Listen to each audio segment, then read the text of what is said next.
I was 9 years old when my father slipped up at the dinner table the first time, as you know, from reading my memoir, and told, mentioned being that we were Jewish and what it was.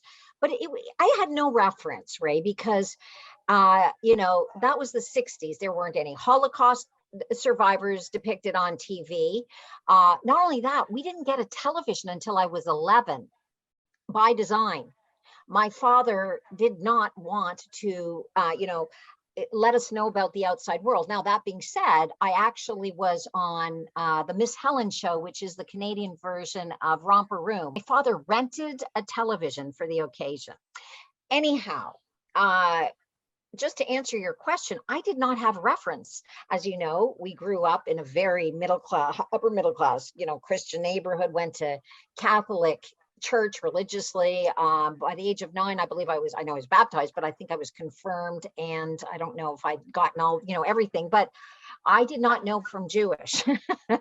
My parents had thick European Yiddish accents. My mother was from Bremen, Germany. My father rather was from Vienna. I thought they were, European. My mother made, chicken dumpling soup on Friday. We had, matzo ball mix in the thing, but I didn't, when you're a little kid, you listen to what your parents say.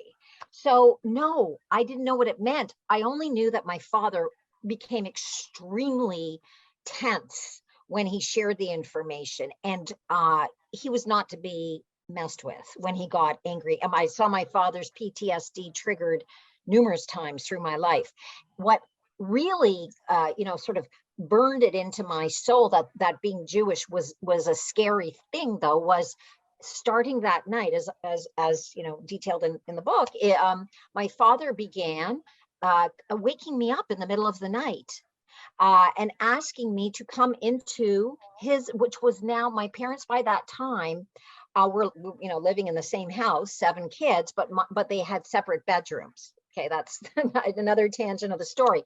So he would ask me to come into his room, where he began nightly, and also, and this was when PTSD was so difficult for him to deal with and robbed him of his ability to sleep, that he needed to, get it off his chest. And so he would tell me these horrific Holocaust stories. So that's what I knew Jewish to be. I did not know Jewish to be, celebration of life. I did not know the positive things. I knew that you should never, and he always, every night after he finished telling me these nightly stories, and sometimes he would ask me to come to his office. We had an office in the basement of our home, or, and tell me these stories, not because he was a terrible human being. He was somebody who felt, I guess you feel this way with your children. He felt that he needed to impart this information to me. Maybe somewhere he thought that I would take this information and do something with it one day, but mostly I believe he wanted to protect me.